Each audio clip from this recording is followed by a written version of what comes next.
Welcome to the Poolside session here. I have with Hendrik from Lesser Evil. My name is Takahashi. I'm the lead writer for GamesBeat at VentureBeat. I've been writing about games for 27 years. Helped run the GamesBeat conferences. Our next one is coming up on May 22 and 23 in Los Angeles. And well, we don't have any session just like this one, so this is a pretty unique opportunity here. This is Poking the Bear, and it's about making a game about the war in Ukraine and politics and games. And Hendrik, have you introduced yourself? Hi, thank you, Dean. I'm Hendrik. As Dean was saying, I'm the founder of Lesser Evil, and I'm also the game director of a game called Death from Above. And besides, I do a lot of other things in politics with the GDF and other studios and that, but that's not really the priority today. So I think I became an activist with making games. Mm-hmm. And you gave a talk here last year, and that went over pretty well and made people think a lot. You want to summarize that talk from last year as well? Yeah, sure. So the main call to action last year in the talk was to come and think about being a digital culture warrior. And what I meant by it is kind of think about intent when you make games. That's one thing, right? What is actually the goal of the game? And since in my world, right, we are already kind of at war. This is how I started the talk. We are in a hybrid war about ideas and how we want to live our lives in the world. And I would like to see more game developers to make games with political intent. That's kind of the summary. And that was just really not that long after the war started, right? And how far along was it? It was the end of September. Okay. So, I mean, I think a lot of people probably sort of react in shock to that line of thinking, but also to the fact that you're actually making this game. And that by itself is interesting. Like, why would people be so shocked that you could make a game that's almost like a documentary, I guess, right? This is for a long while. I think we in the industry were always like, we are only allowed to depict games which are 20, 30 years ago, right? I just met my friend who was doing VidCon, 20 years ago, and that was after it. So I think this is something which we thought of ourselves as an industry, that we are not allowed to be participants of stuff which is happening right now. I think that's one thing, and on the other hand, there's been discussions in games about how apolitical games should be, just entertainment and all that. So that's another level. And ultimately, the war in Ukraine, for some people it's unclear, right? What it really means, and I get that, right? It's very complex, it's threatening. You might be even fearing for yourself, and it's just something which is so much in your face and kind of provokes you to think about it, which is. In some cases you don't want to have the mind share and the time to do it, right? So that's why. And games are supposed to be for kids, right? To a degree, yeah. It's supposed to be for kids and escapism, and that's it. But you don't. Why do you not agree with that? Like, why are you doing this? To me, already when I was a kid, right, I thought games are, as a culture technique, this is how I call it, right? We can produce culture with it. It doesn't need to be artistic. It can be all kinds of different intentions, but we can also do that. That this will dominate this century, and it kind of does already, right?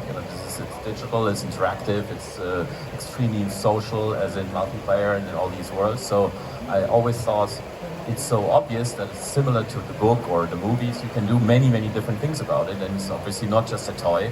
And it's a bit unfortunate that it's called games. Maybe whatever, even have a semantics, it would be more easy for people to understand that this is for everybody, this is for all people. And maybe in the future for AI, right? I don't know. But to kind of, reflect upon yourself and get some emotions triggered, and or just have a good time. Yeah. And by contrast, you can look at the documentary section of Netflix and just find all kinds of things there. the range of content that's available in that kind of sort of film-oriented or TV-oriented media, then people are not surprised or shocked to find content that might resemble this. Right? Why is it again so different with games? I think this is in documentaries that they try to have the serious intent and a little bit like a serious game where it's about education and all this. And the game we do is an arcade game, right? It's not very intellectual. It's not very deep. It's not black and it's not like in the shades of gray. It's very black and white. And I think this is something which is difficult to take, and it's of course also a provocation because we say clearly who we think the enemy is, and in a lot of documentaries we see lots of shades of gray, which is also great, but most of them are done with a lot of more thought process and after the fact, after some pondering and some additional reflection. And can you describe more then of what you do in the game? What does the player do? So the player in the game is actually a Ukrainian drone operator, where you, in regards to the core gameplay, where you can walk around in a 3D environment, and then you see some Russian invaders who let your drone fly. You basically go there, maneuver, and then you go into the camera of dropping grenades on them, what we have seen on Telegram and Reddit and the news now thousands of times. That's basically the core of the game. And of course, it's different missions, and there's a little narrative, but ultimately, in its core, is as simple as that. And you announced it how long ago? 6 weeks ago, 7 weeks ago. And you've been working on it for how long? It depends on where we actually start to count, because the game originated from an idea which has nothing to do with the war, which is basically about a casual drone game. And so the team was working on it for a couple of weeks, I think, to do the prototype. And then I think in August, September, we looked at the prototype and then had a little bit of thought process, and then ultimately decided some weeks ago after that to actually make it that game. So it's ultimately Q4 last year. And it feels almost like in real time with the war. Like the war is still going on. Quite often, historical games or history shows they're happening so long after things are over that it doesn't feel as real as what we're in right now. Why is it important maybe to get this out? No, for us, and this is why I'm also not shy to say it's a propaganda game, right? It's about awareness for the war right now. That people, when I talk to American friends, they kind of, you guys, right? We kind of forgot about the war. And this is a part of it. I want people to not forget that there's a war happening in Europe, that a big neighbor invaded their brothers and sisters to a degree, right? And ended that kind of relationship probably for a very long time. That's one thing. On the other hand, we will put a lot of the revenues to causes there, so they help now, right? One is Army of Drones, which is, we want to fund the kind of scout drones, so not directly military purpose, but still, we want to make an impact. The other one is Come Back Alive, where we help people, to stay alive, as in being wounded, and all this. This makes it different now, because the war is happening now, right? If I do all this and then spend, donate money in 10 years to the veterans and so on, it's a good thing too, don't get me wrong, but I think now we can make a bigger impact, ideally. And what kind of reaction did you get when you announced it? Yeah, that's quite interesting, because we of course expected a lot of people to either be very pro or very contra about this idea, and one of the main reactions was silence. So we reached out to 1,300 gaming outlets of press in the world, and 5 did something in the early days, and then I reached out to a couple of people I know, right? To you, for example, and we did an additional story, and now we changed completely our strategy and started talking to general interest press, who then either kind of not interested at all or very interested, because they see it's very unusual that something like this comes out of gaming. And that was something that was interesting to me, was that nobody does this, and can't remember the last time somebody made a game about a war that was still happening. Right? And in that sense, it's unusual. If it's unusual, it should stand out. It should strike people as like, oh, this is something worth talking about. But then it does feel almost like people are running away from what you've announced, right? they're not only silent, but they're just sort of actively trying to get away from it. You're totally right, and what we also experienced, and coming to Reboot is great because I talked to a lot of people, and some of them are very.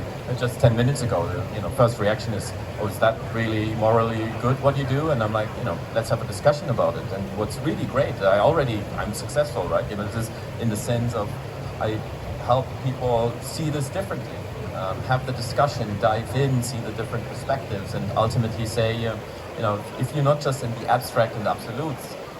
It really helps then to understand, even just expressing our emotions is already legitimate, right? I'm fucking angry at this, right? Why can't I express myself with a game like that? Even in a simple way. I don't need to do something intellectual or super arty. I can just do a game like this in your face, right? So I think ultimately people normally don't want to dive into this too much because it's fucking... it creates fear, right? This is you fear for your own. The ex-president of Russia threatens to nuke multiple European cities on a regular basis, right? This is, and we try all to ignore it. I get it, right? We'd rather sit here in the sun, right? This is, by the way, what I wish for everybody, right? I don't want to do this. I don't want to have the feeling that I need to do this, but it is happening. So this is the reaction, at least from my end. Yeah, it's interesting we're doing it here too because 30 years ago this whole place was a war zone as well, right? You go to the next bay, you can witness it still, right? This is in case any of you didn't do that yet. There's a massive hotel complex over there which is basically destroyed from the war still because they still can't decide who owns it, right? So go check it out. So then we get to some questions about like why are we comfortable or not comfortable here? I guess Call of Duty in some ways is a big abstraction away from the reality of war, right? It is very realistic in how it looks and with its graphics, but it's never about something real, really. I mean, it's not mimicking history or reality, right? It's an escape. But is it though? Because you still invade with Americans in Iraq, and have special forces here and there. Vietnam going back in time and all this. So it creates these fictional stories, but in real life settings, right? And in even the region and all this. So in my opinion, Call of Duty is of course also propaganda, right? Since I'm not saying that I don't like it. I always play them, right? That we share I really like especially the one which are challenge you a bit more, right? Some of the Modern Warfare is where you die and all this, right? Where it's not just about jingoism, hooray, hooray, we're all the greatest, but where it's a little bit more interesting in that. So, yeah, it is interesting. I come from the U.S. And I even just being here in a couple of conversations about Call of Duty, people have brought up that it is propaganda, that people look at the United States in a different way than how we see ourselves, for sure. And that, for us, Call of Duty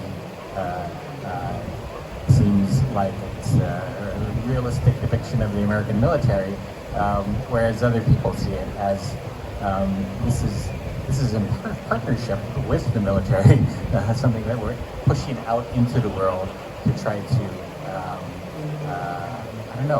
silence other points of view about it, I guess, right? And so yeah, it is interesting to discuss, why is Call of Duty okay? Why is a game about the war in Ukraine kind of business or not okay? I think one reason, if you think back of the first Call of Duty, right, where you had the scene playing on the Russian campaign and you didn't get a rifle and all this, I think that was one of the strongest moments in the history of gaming, is what you would say is an anti-war moment, right? So I think what the teams around Call of Duty, not all the time, but quite sometimes did really well, is do both, right? It's the same idea of this anti-war movie. An anti-war movie is always glorifying violence at the same time when it is anti, right? It's one of my most favorite movies is Apocalypse Now, right? It glorifies violence to a very strange degree, and you're fascinated by it, and at the same time you see, it's the most horrible thing on planet Earth, right?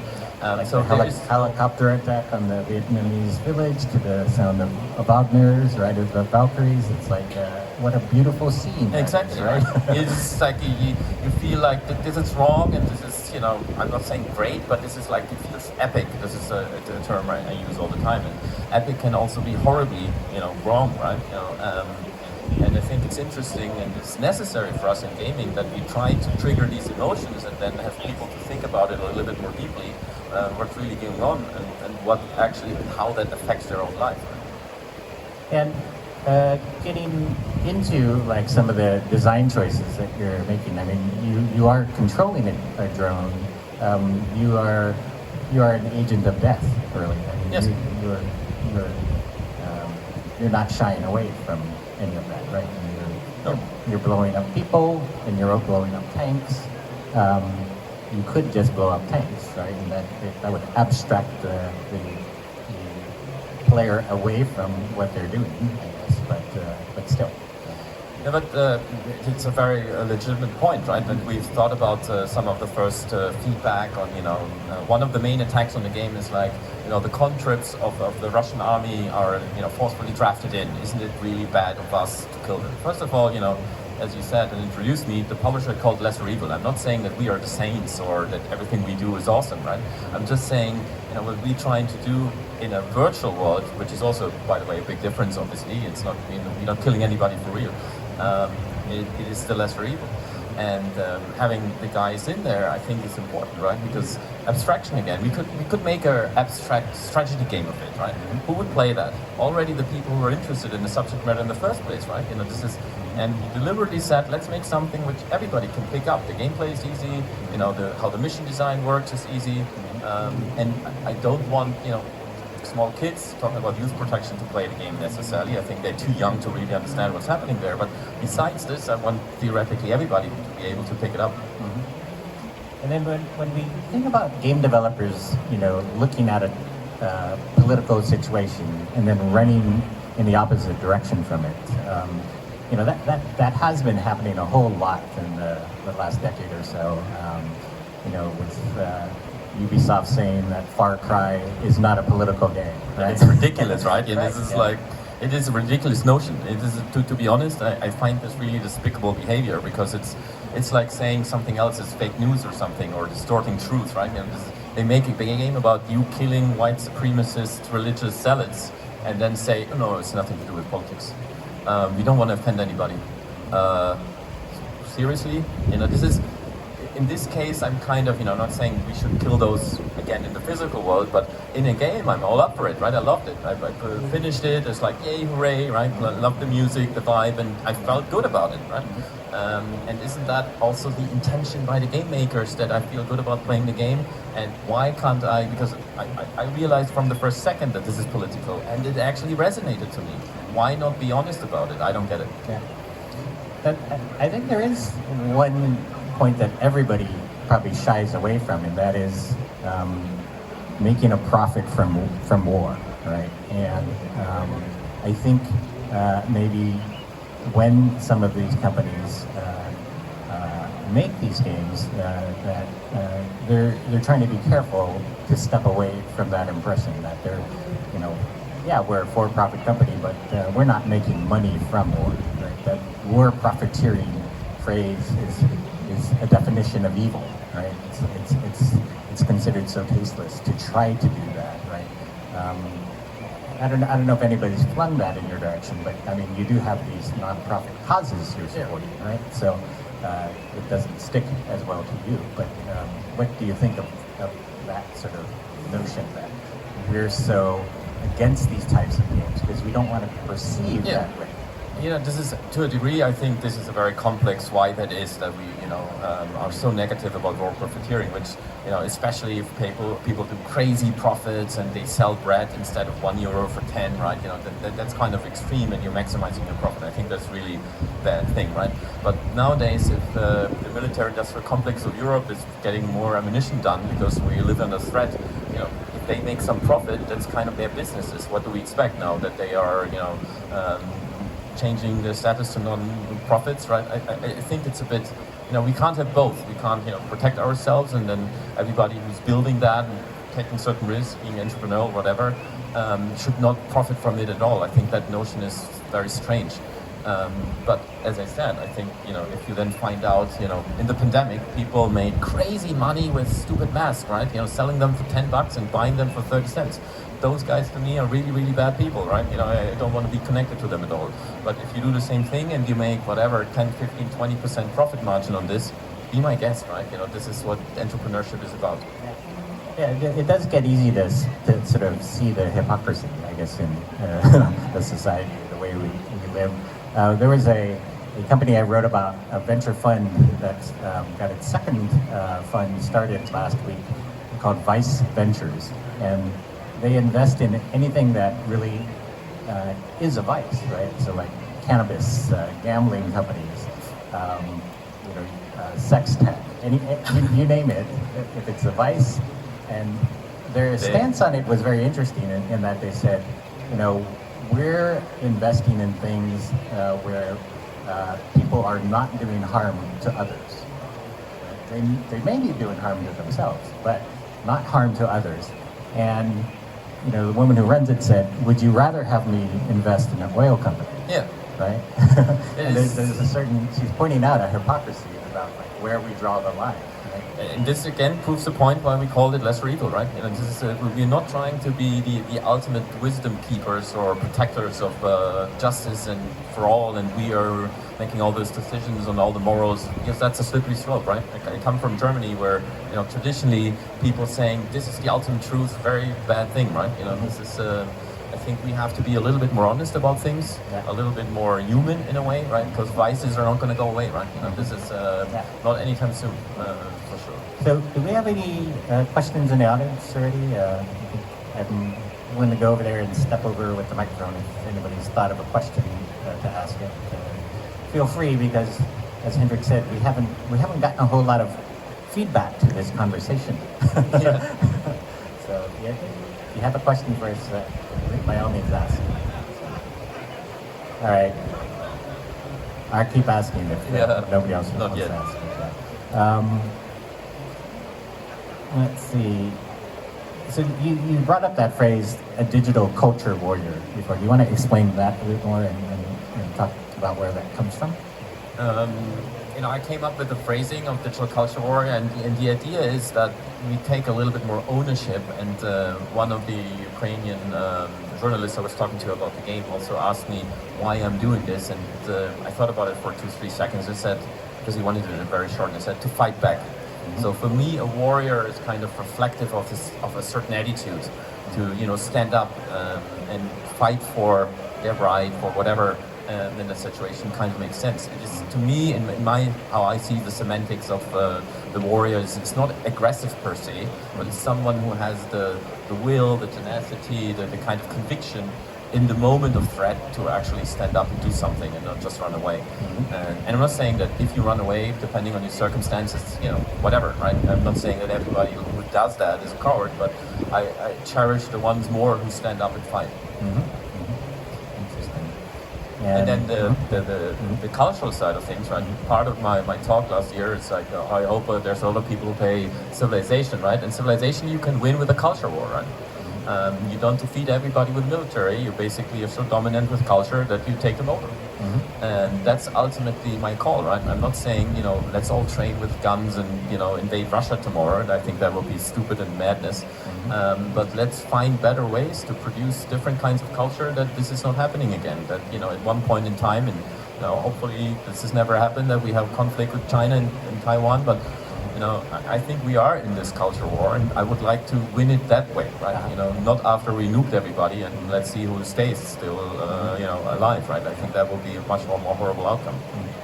So you have a small team. You said it's like an arcade-like game, and you're not going to spend lots of time making this game. But what do you think the potential of this space is? And also, if you did have that very large budget, what kind of thing would you make in this kind of part, in this sort of genre, I guess? This is from the potential, I don't really know. What I know is that from a business perspective, it's much more a blue ocean than a red ocean, right? Who else is doing political impact games like this, right?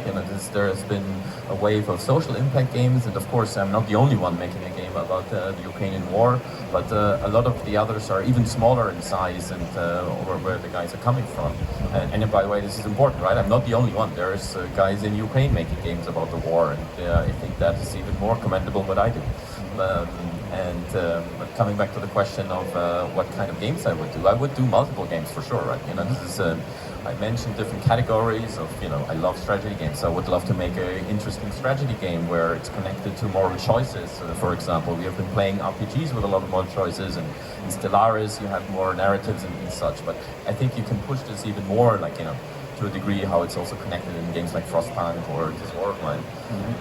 But I also have very, you know, 20 years ago, one of my ideas in drawer is making games about child soldiers in Africa, because it's crazy fucked up what happens there still, right? Lots of people basically ignore it. And to be honest, and please don't anybody hate me for that, I think you can make a great game out of it too, right? You know, and at the same time create this awareness. Because I think a lot of those cases who have been, and these situations who have been kind of prominent in discourse are kind of now, yeah, we still know that there's children soldiers in Africa. Who does something about it? Anybody? Who talks about it? Anybody? So there are so many topics we can still do, right? The list is getting longer and longer, right? You know.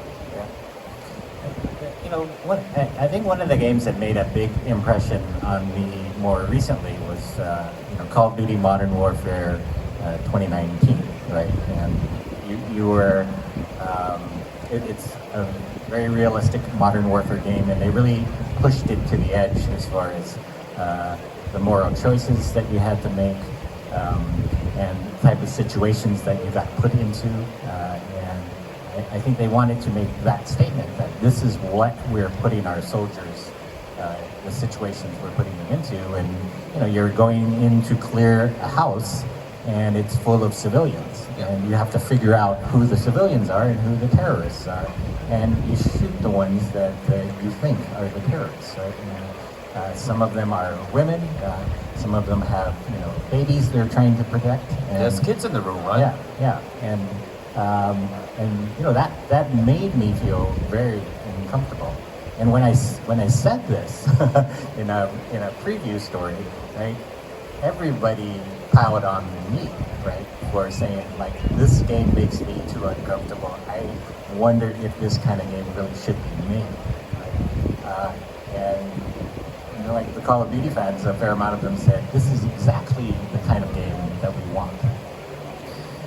Yeah, this is, I see Call of Duty overall the same, right? And this is, I think they created again and again very interesting moments, right? Where you ask yourself, what the fuck did I just do, right? Why did I just wipe out the room, right?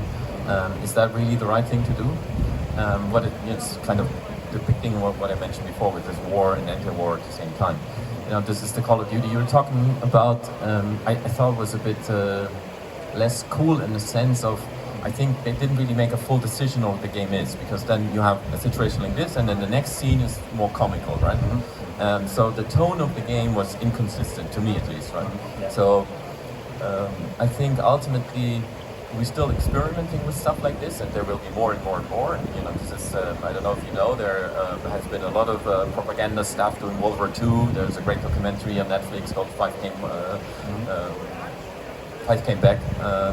And some of the stuff really, really worked well, resonated with people. The next one flopped, the next one won an Oscar, the next one did money, very different reactions. So I still think we have to find out how to do this right, or, you know, take Papers, Please. Do such a small game, one kind of motive. It's, I'm not saying it's easy, not at all, right? It's still a very cool game, and it's not easy to make, but it's more focused, right? So I don't know, like, how much we want to get into the notion of how to make these games, but this is kind of a sidetrack in that sense. But the interesting thing about that 2019 Call of Duty Modern Warfare game to me was the agency that they gave to the player, and like how much of that agency should the player have. And you know, as you enter into a room, you know, they have a cinematic take over the player. So, you know, you enter the room, but you can't shoot anybody yet. You see a woman moving away from you, and then you have to decide, do I shoot this person or do I not? And, you know, in one of the scenes, different things happen in different rooms here. But in one of the rooms, the woman is going for a bomb detonation. Yeah. In another room, the woman is going for a baby. Yeah. But you can't shoot that baby. Like, you could, it would have been banned in many countries. Yeah, you could try, but the trigger wouldn't pull. And so that means the developer took the agency away from you at that moment because they knew that was a line they were not going to cross, right? And so, when I saw the preview of that, I didn't have a game controller in my hands, and so I didn't know that. And I thought, that looks like a terrible scene. But when you find out that, oh, you can't actually cross that line, then I thought better of the developers, right? I think one thing which is of course happening, but on a way too small scale, is games happening in art rooms, right? In a gallery. I think to a degree we have to also understand that some of this where we could kill the baby, right? You can't sell this to a mass market. That's horrible. You can't do that, right? Then have 12-year-olds playing this and kind of okay. Killing babies is great, but if you have something like this in an art exhibition where you have context, blah blah blah blah blah, I think it's a different thing, right? Because ultimately, I think provoking the player, because if you would have killed the baby out of reflex, I'm thinking of Heavy Rain here, by the way, where there's a discussion, and it was getting me so nervous that I shot the guy in the head, right? And I was like, fuck, I didn't want to do this because it was like the standoff, right? Discussing, and then I killed him, shit. And I think that is interesting, right? I still remember this. I didn't want to do this. I didn't reload because, in the situation, I think they did a tremendous job, right? To put me so much under pressure that, it wasn't a conscious thought, it just happened, right? I think the Walking Dead games were very good at this, right? And, you have a choice. They put you in an impossible situation. You have to choose the lesser evil. What are you going to do? Yeah. And then they give you a scorecard later on. Yeah. It says, you did what 70% of all the other players did. Or you in this scene were among the 1% who made this choice. If you're 10 times the 1%, go check if you're a sociopath, maybe. Yeah. So, anyway, any questions yet from anybody else out there? Oh, we got one, so I'm going to go over and give him the mic.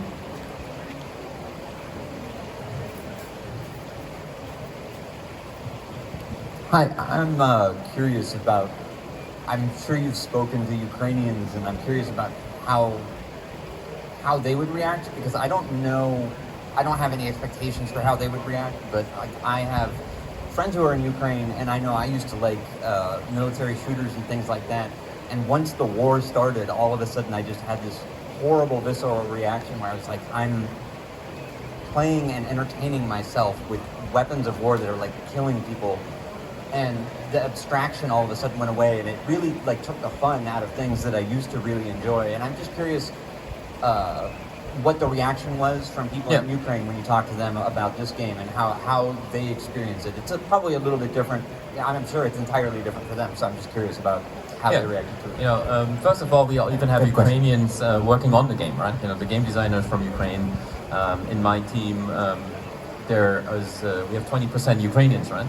So I would have never done the game without talking to Ukrainians first, right? That would be, massive. Me white dude from Germany, not talking to anybody before, right? That would be really, really horrible. So that's what we did, and the reaction was very positive. And then over the course of the development, before we announced it, we talked to the Army of Drones, Come Back Alive. We just got a very famous Ukrainian band doing the theme song. So I gave a lot of interviews now to Ukrainian journalists. And to be honest, it feels like 99.9% of it love it, right? In the sense as, you're doing something, you create awareness. It's great that you do this not being in Ukraine, and that you basically also stand up for this and, to a degree have the guts to do it. And even on the emotional side, have also the heart to do it, because it speaks and resonates very much out of my gut too, right? And that is what really resonates to them. So it's like, you also saw this on social media, right? I'm part of NAFO, the kind of, crazy community group helping Ukraine defeat what we call the Vatniks, right? The pro-Russian guys, and there's been also lots of people who supported it, and some of them are from Ukraine. Yeah, definitely takes a lot of guts to do this, for sure. Let me get the other question here. Thank you. So full disclosure, I'm affiliated with Hendrik. I'm one of the students working with him, but not affiliated with the game at all. But I had a couple of discussions here at Reboot actually with a lot of people, and I want to forward one question basically. Because a lot of people found it was kind of an extreme first take, like founding a publisher, going out all in basically with a war game, with a propaganda game. And I want to forward the question, like, was it intentional to also go to a certain extreme to make room for people to follow up with something that's less extreme and can somehow get into that space of like, yeah, at least you're not as bad as this game? And I'm over-exaggerating, of course, but this is kind of the question. Yeah, a totally fair question. You know, this is everybody who knows me. It's like I have opinions, and in this case, right, I kind of deal with the topic since decades, right? I'm interested. I studied politics. I studied philosophy. I'm reading about history since I was a kid, right? So this is not something I just came up with as, you know, I want to do political impact games because they're, you know, the second invasion started. And so basically with this extreme take, it was a bit of a coincidence, right? Guys made a prototype, I saw this. This is one of the main memes from the war is, you know, drones dropping grenades. This is one of the images, right? And it was a good opportunity. And it sounds horrible, but it was a good opportunity to do something which was already in me as a feeling. I always wanted to do political impact games. And then, you know, I have a situation, a studio with a passion for the gameplay. The gameplay is actually good. Then let's combine this. And then we talked to some of the Ukrainians and other colleagues, and they were all like, so this is how it happened, right? This wasn't me sitting and strategizing. You know, this is, I do so many different things. I just jump on opportunities and which they resonate to me. Let's go, right? So let's see what we're going to do next. But ultimately, this is, and also in the talk I gave about the different categories, I named the hard propaganda one as the most extreme. And to a degree, you know, I think it's the best way to start then, because everybody will talk about it. If I would have made a super gray whatever, and then it's going to be released in 3 years, right? You know, it's just, I think this makes so much sense to do it. And I can't really 100% answer this, but it always felt while doing it, yes, it makes sense, yes, it makes sense, yes, it makes sense, let's continue. And in all the discussions even we have here now, I can still defend it easily, you know, at least from my point of view. And there's probably design decisions though where you probably drew your line and said, well, I'm probably not going to cross that one. Right? Totally right. What are some of those kinds of situations, I guess? You know, this is the team primarily coders, right? So some of the first text was, you know, let's say in the core idea what you're gonna do, right? I was the same, but on the semantics I wasn't, right? You know, some of the first lingo was, you know, here you kill the Russians, and it's like, no, it's about Russian soldiers and all that. So you have to be very specific and detailed about it, because otherwise you very easily a racist or something like that, or completely, you know, whatever.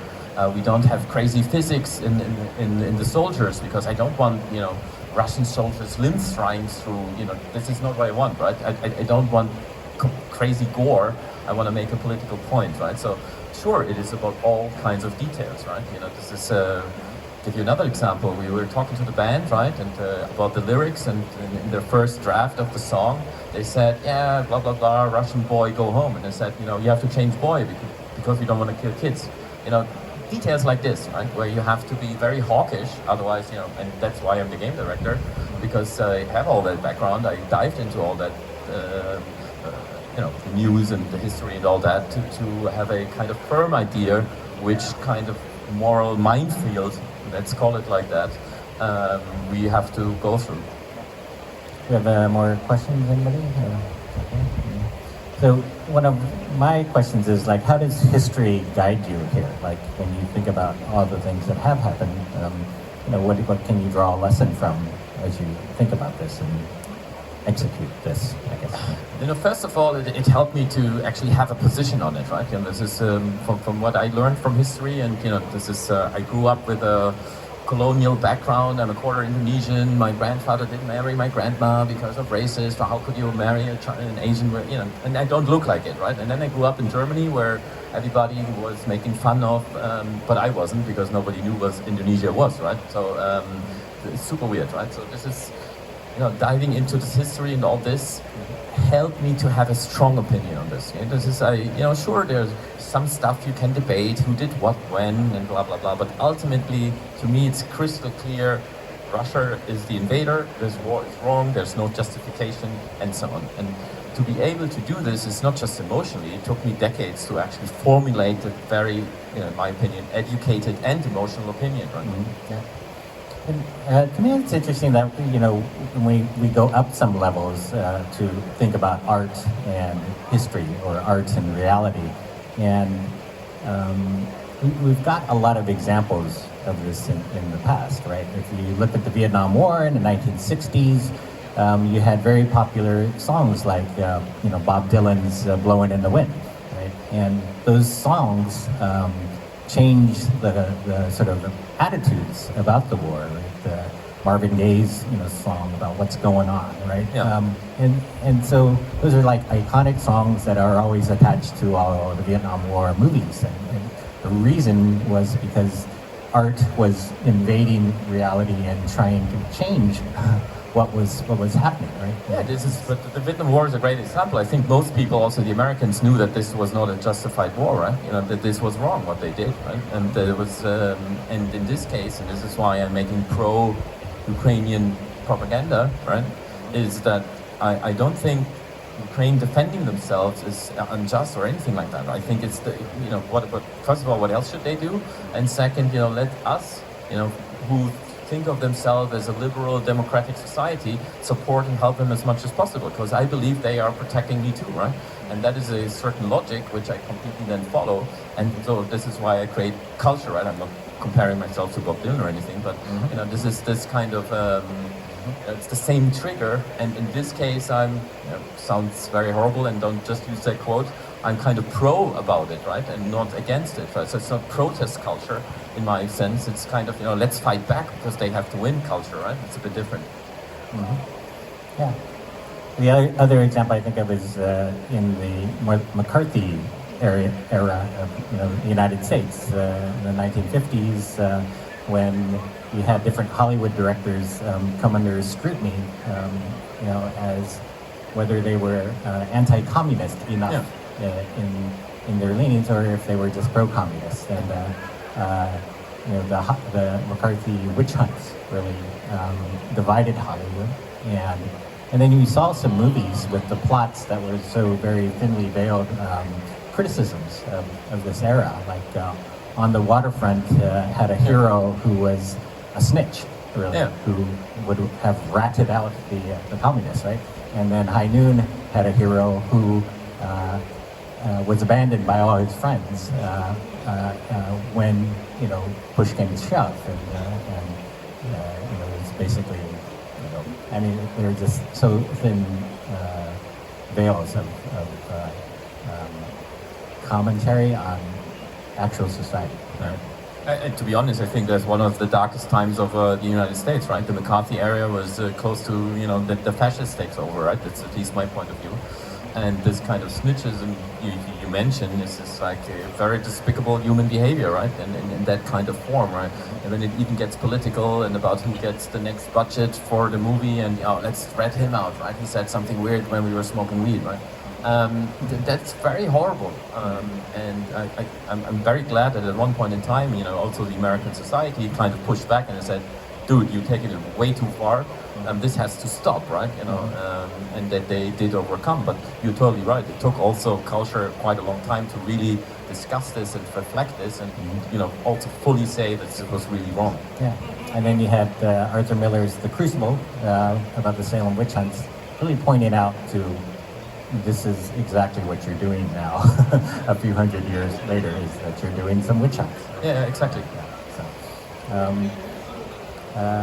So, I guess as far as finding anybody who might want to fund these ideas or fund more games like this, what are you finding out as far as this?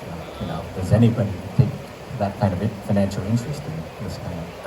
Let's say there's, after we announced it, some publishers reached out if they can work with us on the game. To be honest, it felt a little bit like generic, grab by Steam announcements kind of emails, to be honest. So I'm not really 100% sure if there was a sincere, we looked at the content and all this. And a lot of the other friends I have at publishers were like, kudos to what you do. We could never do this, right? This wouldn't fly with management at all, right? Or shareholders or something like that. It is way too controversial and too difficult. So let's see. I think, I don't expect crazy things from our first games, to be honest, but this is the start for us of a journey. I very much wish for myself and my organization to be able to do something like this, even if it's not that commercially successful. To me, as an entrepreneur, I never took out the profit from the company ever, right? So I have a little bit of a cash reserve I can spend on shit like this, where I express myself as a human being, right? And I'm actually very happy that I can do that, right? So let's see how long we can do this, and at one point in time, we make a game which is selling really well, and we have more money in the system, and then others jump on board, and this becomes a hipster thing. I don't know. I don't expect it to become a hipster thing anytime soon, but I also, to a certain degree, I wish for it, but also with my talk and everything, I don't expect it of anybody to do the same, right?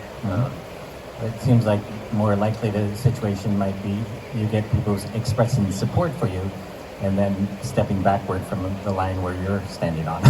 Yeah, kind of, right? Better you to do this than me, right? Yeah, it's definitely to a degree happening right now, right?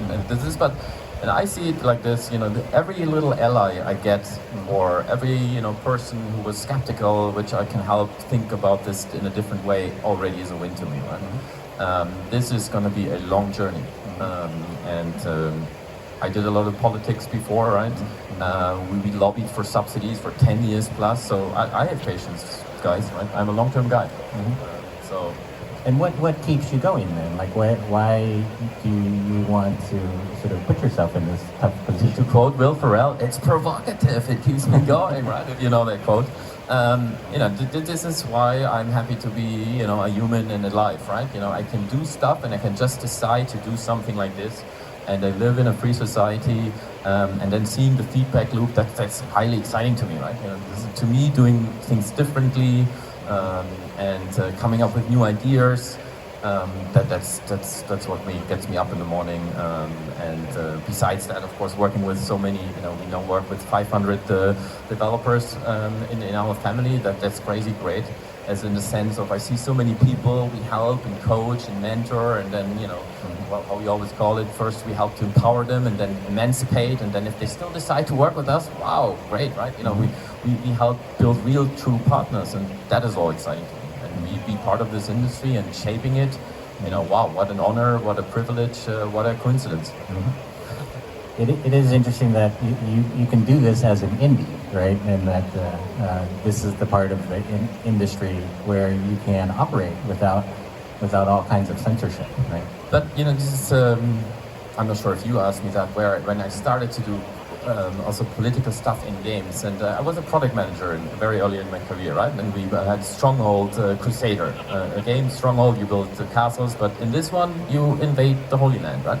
And you either play King Richard or Saladin, right? And the subtitle of the game, of course coming from the UK, was in English, Fight for What You Believe in. And my brother-in-law from Egypt, so, hey dude, I want to put it on the Arabic too, right? So we had on the box in English and in Arabic, fight for what you believe in. And that is already a little political act, right? For VidCon, I wrote a comic book for the marketing side of it, and everybody died because, it's not like in a game where you are the superhero guy and you have so many tries and reloads, so this is why you survive, right? But in the comic, basically, everybody besides the characters from the game died. That's also political, right? So it's like I already and always did something a little bit here and a little bit there. Interesting. Any other things I haven't asked about that you also want to get across? Kind of what I said before. I wish for more people to have more political intent in their games. If you want to know how that feels, please talk to me. If you want to, publish some of them, work with us, reach out. I'm very happy already that, I even had people after my last talk here called me a fascist, and now, after we released our statements and what we do, they're like, maybe we should make a game together because that's interesting. It's at least more exciting and more also intellectually challenging than just, you know. So that's one thing. But ultimately, you know, do what you feel is what's in yourself, right? You know, why are you making games? If you just want to entertain, you know, it's totally legit too, right? I don't want to be condescending here at all, but I would wish for more people to think about that and see this idea of that games can also, through meme culture, la la la la la, you know, not only, you know, little emoticons or something, but meme culture as in ideas can change the world. Like you said, you know, with the songs during Vietnam, right? They changed the world too. And have you actually gotten any feedback from Russian people as well? I did, mean, right? There are a lot of people, Russian people in this part of the world, and you know, it's almost like you're 30 feet away from them. Yeah. This is, I actually have a lot of friends, right? And we started working with Russian publishers out of Moscow many years. The first time I was in Kiev was because Russian publishers hired me to, you know, produce a game 20 years ago for 2 years. So, you know, I have a lot of relationships. A lot of those guys I still know from these days are kind of, you know, some of them even really like what I do. A lot of them are kind of, you know, I understand what you do, and let's say the ones I'm not necessarily friends with, some of them are like, you know, who the fuck are you, right? They try to delegitimize me. That's one of the main attacks, right? Kind of, you know, why do you care? How do you know? Don't you know that, you know, whatever, and coming up with all kinds of arguments with NATO promised this and that, don't you know, right? So they try to be condescending ultimately. And that's easy for me to defeat because, as I said, I'm reading about it for decades, and to a degree I keep myself in the illusion that I'm right, which is of course, you know, my illusion. But I even had a guy who was first a Telegram being very negative, and then he had the guts, and I give him kudos for that, to come to my LinkedIn side and trying to attack me there, and then I had a little conversation, blah blah blah, and he kind of stopped attacking me. I'm not sure if I really got him to see it differently, but he understood that he can't just, you know, his first 2, 3, 4 attacks didn't really work, right? So I think my summary is that a lot of those guys kind of saw, you know, this is happening right now. This is not just coming out of the blue, right? Because I don't like, you know, Russia or whatever. No, it's because of the fucking war, right? It's nothing to do with them being Russians or anything. You know, it's with the country invading their neighbor, right? And ultimately, I think this is also the truth, which, if you are honest to yourself, you see that there is some reason some people are upset about this, right? And they will do something. So this is how I see it. Let's see when the game comes out, right? Of course, we expect potentially being review bombed and shit like that. We have seen, you know, our IT attacks went up like this, right?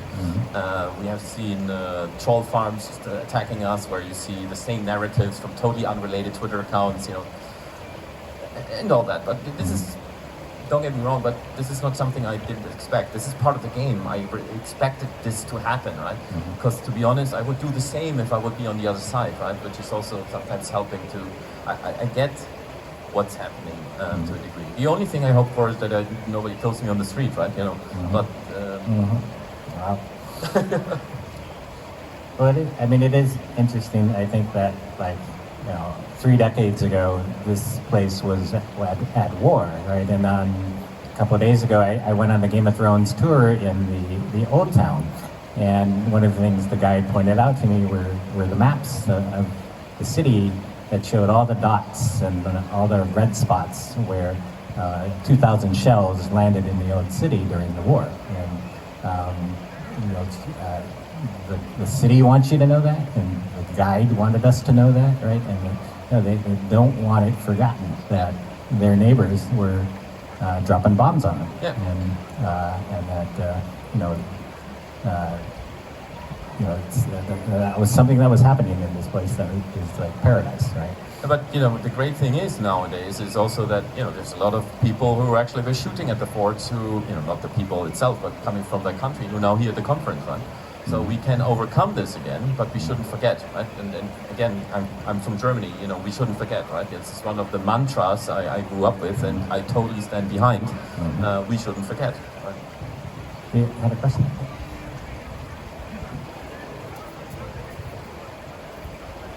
Hello, thank you. I just wanted to ask what's the production schedule of it and when we can get this game out? The plan is to be, we're just finalizing the release date for early access, right? So it's not going to be fully done, but it's probably going to be in 5-6 weeks, so quite soon. Following this whole idea that we want to produce something while it's still happening, right? That's the plan for the moment. And I hope a lot of you check it out, wishlist it, share it, and help us defeat the guys if we get review bombed, right? You know, that's ultimately, we want to get the word out. Reach as many people as possible and give money to Ukrainian causes, right? That's the goal. Any more questions?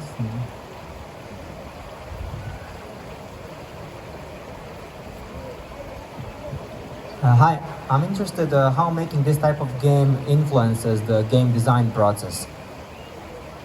Like, do you have any interesting stories or decisions that you have to make that are atypical for making a different type of game?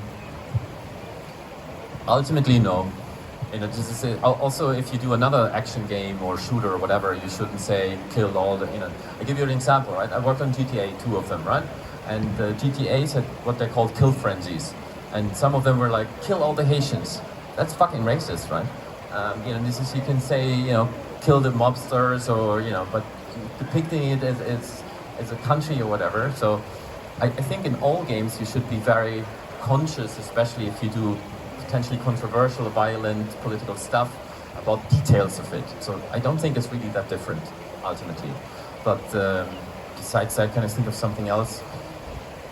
Yeah, we were discussing, do we put Putin in the game and stuff like that, right? You know, do we put other, you know, well-known figures there, or do we just kill Putins, right? You know, all the soldiers look like Putin, you know. It's a bit unusual, yeah? You know, you're not FX Twin, if you guys remember that, right? With his face in all the music videos.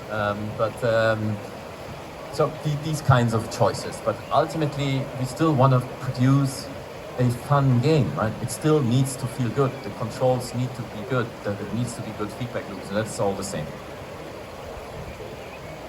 Any last question? Very good. Thank you very much. Good job. Thank you, Dean.